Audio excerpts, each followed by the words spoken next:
हमारे आनंद को चुराने के लिए एक चीज है जो बीच में कार्य करती है, और वो है चिंता। चिंता के बारे में लिखा, वो चिता समान होती है। चिंता जो है हमें वो जो है बड़े धीरे धीरे हमें डिप्रेस करती है और हमें जो है कमजोरी हमारी जिंदगी में लेके आती है। तो हमें किसी भी बात की चिंता नहीं करनी। बहुत सारी बातें हमारी जिंदगी में आती है जो हमारे आनंद को चुराती है। चिंता जो है वो हमारे आनंद को चुराती है। हमें प्रभु का वचन कहता है अपना सारा बोझ, सारी चिंता, हर प्रकार का फिक्र, जो भी हमारे एप्रीहेंशन है, सारे के सारे हमने प्रभु के ऊपर डालने हैं, क्योंकि परमेश्वर का पवित्र वचन कहता है उससे हमारा ध्यान है। उससे हमारा क्या है? ध्यान है।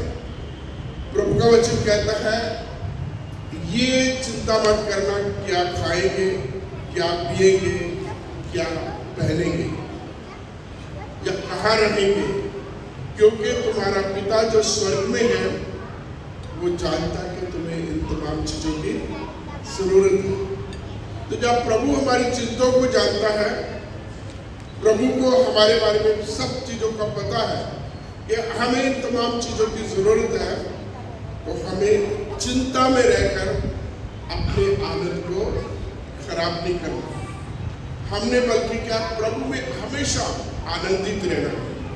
जैसे कल भी बताया है, आप में से बहुत सारे लोग जानते हैं कि ये जो वचन दिया गया है फिलिपियों 4:4, ये सेंट पौलुस का ये वचन है। उनके द्वारा परमेश्वर के पवित्र आत्मा ने प्रेरित होकर के मुझे और आपको ये आदेश दिया कि हमें प्रभु में आनंदित रहना है।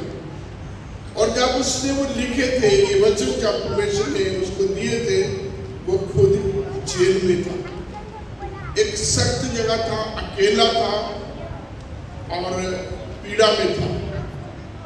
और इन तमाम परिस्थिति के बीच में भी वो लिख रहा है, वो समझा रहा है कि हमें प्रभु में सदा आनंदित रहना। बहुत छोटी छोटी बातें हमारी जिंदगी में होती हैं, कुछ घटना हमारे आसपास होती है, तो उन तमाम घटनाओं का हम पर असर होता है और हमारा आनंद, हमारी शांति हमसे छिन जाती है और हम जो है खुश होने की बजाय चिंतित होते हैं, और चिंता के बाद फिर हम परेशान होते हैं, परेशान के बाद हम दुखी होते हैं, और दुखी होने के बाद हम फिर कमजोर पड़ जाते हैं और हमारा आनंदित होने की बजाय हम जो है दुखी होना शुरू हो जाते हैं। पौलुस जिनका ये वचन है, उन्होंने ये कहा है कि मैं बढ़ना भी जानता हूं और मैं घटना भी जानता हूं। और ये उनका कहने का मतलब है कि मैं हर हालात में सीख लिया है कि मैं आनंदित रहूं। और ये बहुत बड़ी बात है। आज जो बड़े भी हमारे हैं, फैमिली बच्चे भी हैं, हमें प्रभु में आनंदित रहना है। बहुत सारी चीजें हमारे आसपास होती है, बहुत सारे लोग हमारे इर्द गिर्द रहते हैं, कई प्रकार की घटना होती है, बहुत सारी बातें आती हैं, और ये हर चीज जो है अटैक्स करती है, हर चीज परेशान करती है, हर चीज के बीच में या हर चीज के पीछे शैतान का एक ही इरादा है कि हमें जो है हमारे आनंद को वो छीन ले। प्रभु ने कहा है कि तुम फल लाओ ताकि तुम्हारा आनंद बना रहे, तुम्हारा फल बना रहे। और बहुत बार हमारी जिंदगियों में ऐसा होता है। शैतान के बारे में लिखा हुआ है कि वो एक गरजते हुए शेर की तरह अपने लोगों को, प्रभु के लोगों को फाड़ खाने के लिए, और जब हमें फाड़ा जाता है, हम पर आक्रमण होता है, चोट लगाई जाती है, तो हमारा फिर आनंद नहीं रहता, पीड़ा होती है, दुख होता है। और ये शैतान की स्ट्रेटजीज है, अपनों के द्वारा, बाहर वालों के द्वारा, घर वालों के द्वारा, दूर वालों के द्वारा, जिनको हम मिलते हैं उनके द्वारा, जिनके साथ हम काम करते हैं उनके द्वारा हमें परेशान करें। हमारा मुंह जो है, जो 2:45 बजे होने चाहिए, वो 6 o'clock हमारे फेस पर आ गया। ये शैतान की स्ट्रेटजी। और हमें शैतान को, शैतान की चालों को, शैतान की हर स्ट्रेटजीज को हमें समझना है। और वो समझने के लिए एक ही मूल मंत्र है, एक ही साधन, एक ही सोर्स है, वो है प्रभु का पवित्र वचन। यदि ये प्रभु का वचन मेरे और आपके जिंदगी में है, हमारे हृदय में है, बहुत बार क्या होता है कि हम गीत बहुत अच्छे गा लेते हैं, हम प्रचार बहुत अच्छा कर लेते हैं, ज्ञान हमारे पास बहुत होता है, लेकिन कमी होती है उसको अपनी जिंदगी में लागू करने की। जब ज्ञान की बात आती है तो शैतान को सबसे ज्यादा ज्ञान था। शैतान बहुत कुछ जानता है। प्रभु के वचन को, प्रभु की भविष्यवाणियों को, प्रभु के एस्केटोलॉजी को, जो आने वाले समय की घटनाएं हैं, उन तमाम चीजों को शैतान मेरे से, आपसे सबसे ज्यादा वो जानता है। उसे पता है कब क्या होना, कब किसके लिए क्या रखा हुआ। वो इस सब कुछ जानने के बावजूद भी उसमें कमी क्या है कि वो जो जानता है, जो उसे पता है, जो उसकी नॉलेज है, उसको उसने सीख लिया है और उसको उसने कभी लागू नहीं किया अपने जीवन। इसलिए वो प्रभु के लोगों को भी यही चाहता है कि उनके पास सब कुछ बेशक रहे, लेकिन उसके अनुसार वो चल न सके। और जब हम उस वचन के अनुसार चलते नहीं है तो परमेश्वर का पवित्र वचन कहता है कुरिन्थियों की पत्री पहले उसमें 13वें अध्याय में कि मैं ठनठनाता हुआ पीतल और छनछनाती हुई चाट पीता हूं। इन तमाम चीजों का मुझे कोई लाभ ही नहीं है। कितना भी ज्ञान, कितने भी कैरिस्मेटिक क्यों ना हो जाए, कितने भी अच्छे वर्शिप लीडर्स क्यों ना हो जाए, कितने भी अच्छे परिचारक क्यों ना हो जाए, जब तक ये वचन हमारी जिंदगियों में लागू नहीं होता, या जब तक इन वचनों में हम जिंदा नहीं है, जीवित नहीं है, तब तक इसका कोई फायदा नहीं।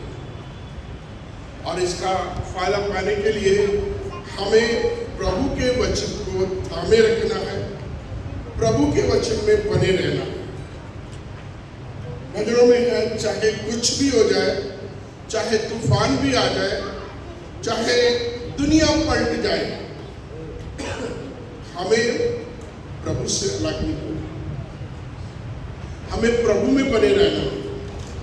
और बहुत बार ये है, हमारी जो नॉलेज, हमारी जो हमें प्रभु ने नवाजा है जिन चीजों से, वही हमारे लिए बहुत बार परेशानी का कारण बन जाती है। सबसे ज्यादा आता है, सबसे ज्यादा अच्छे हैं, सबसे ज्यादा सच्चे हैं, और इसी वजह से हम जो है क्लासिफिकेशन करते हैं, जस्टिफिकेशन देते हैं, और इसी में शैतान को मौका मिल जाता है और हमारा आनंद जो है भंग हो जाता है।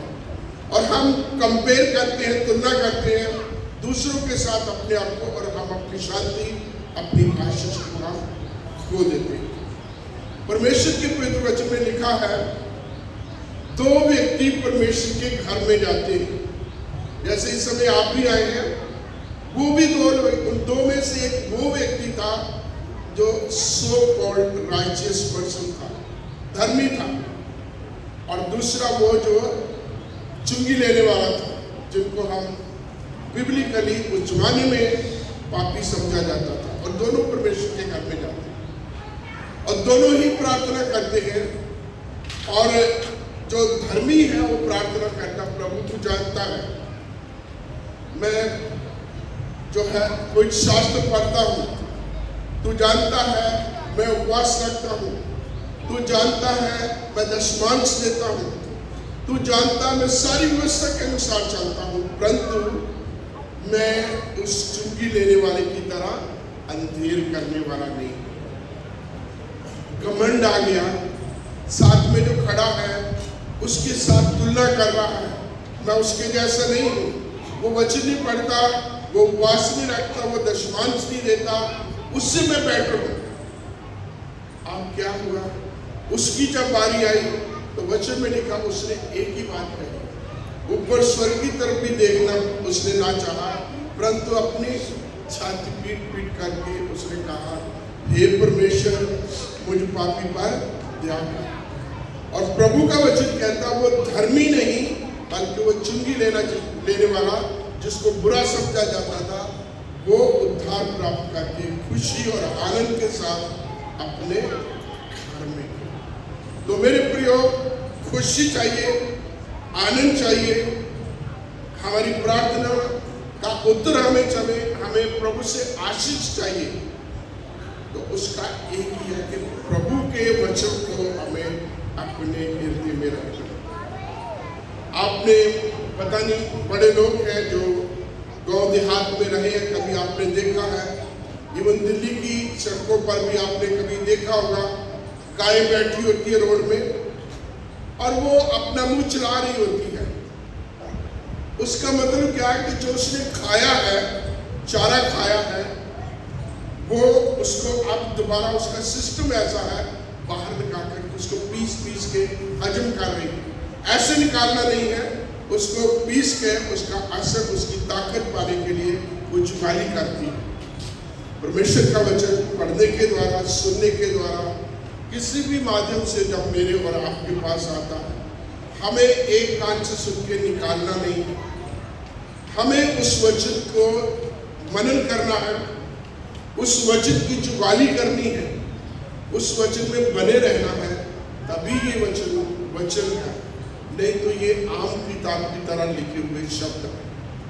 इन वचनों का मेरे और आपकी जिंदगी में तभी आशीष है, तभी हमारा जीवन प्रभावशाली है, तभी हम लोगों के लिए टीचेबल है, जब ये वचन हमारी जिंदगियों में है। नहीं तो मुझ में, आप में और लोगों में जो बाहर है, यही फर्क है कि प्रभु का वचन मेरे और आपके पास आता है, वचन को लेकर के हम टूट जाते हैं, वचन को लेकर के हम नम्रदीन हो जाते हैं, वचन को लेकर के हम जो है पश्चाताप करते हैं, आनंदित होते हैं, प्रभु के वचन को अपने दिल में रखते हैं, क्योंकि ये हम में बना रहता है और ये वचन मेरी और आपकी अगुवाई करता है। प्रभु चाहे मैं टॉपिक से बहुत बार निकल गया हूँ, ये समझाने के लिए कि अगर हमने प्रभु में आनंदित रहना है तो दुनिया वालों की तमाम चिंताओं को छोड़ करके प्रभु के वचन को अपनी जिंदगी में प्राथमिकता देनी है। जो प्रभु का वचन कहता है उसके अनुसार अपनी जिंदगी व्यतीत करनी है, तो प्रभु का आनंद हमेशा मेरी और आपकी जिंदगी में बना रहेगा। इसके अगली वचन में हम पढ़ेंगे तो उसमें किसी बात की चिंता न करो, और बातों को लिख के कहता है, तब परमेश्वर की शांति जो समझ से बाहर है तुम्हारे हृदयों में वास करेगी और तुम आनंदित रहोगे। जब हम आनंदित रहते हैं, जब हम चिंता मुक्त रहते हैं, तो हमें शांति मिलती है, हम शांत रहते हैं, शांत स्वभाव। शांति का मतलब खुशी, आनंद। शांति में बहुत कुछ जो है शामिल हो जाता है, और प्रभु अपनी शांति से, जो समझ से बिल्कुल बाहर है, जो दुनिया की तरह नहीं है, परमेश्वर के अपने ढंग तरीके से है, वो प्रभु हम सबकी सहायता करें कि जब हम आज का दिन आरंभ करते हैं, हम कुछ भी हो जाए हमारी जिंदगियों में, विरोध हो जाए, तंगी हो जाए, मुसीबत आ जाए, सजा आए, हम प्रभु में आनंदित रहे। फिर वापस लेके आना चाहता हूँ, पौलुस जो है जेल में था, पौलुस के पास फाइनेंशियल कमी थी, पौलुस का विरोध था, पौलुस को दंडों से मारा गया था, ताकि वो प्रभु में कायम रहा, प्रभु में बना रहा, और वो उस खुशी को जो प्रभु ने उसे दी थी, उसको उसने थामे रखा। शैतान को कभी भी उसने मौका नहीं दिया, शैतान को कभी भी उसने मौका नहीं दिया। हमारी बहुत बार हमने क्या कहा, एक मिनट में हम भड़क जाते हैं, अब भूल जाते हैं कि हमने थोड़ी देर पहले कौन सी गवाही दी थी, कौन सा गीत गाया। वो सारे गीत गाना, वो हमारे एक्शन जो सारे निकल जाते हैं, रिएक्शन हमारा ऐसा होता है कि हमारा किया कराया सारा पानी में फिर जाता है। तो छोटे बच्चे हैं, बड़े बच्चे हैं, हमारे टीचर्स हैं, हम सब हैं। ये परमेश्वर का वचन दो धारी तलवार है, ये सिखाने वाले को भी काटता है और सीखने वाले को भी काटता है। प्रभु इन वचनों में बने रहने के लिए हम सबकी सहायता करें। आनंद को पाने के लिए आज का वचन क्या था? किसी भी बात की चिंता, सारे मेरे साथ बोले, किसी की बात की चिंता। हम आप सबको आशीष दें। आइए हम प्रार्थना करें। हमारे महान शक्तिमान, हमारे दयावान परमेश्वर, धन्यवाद के साथ आपके कदमों में आते हैं।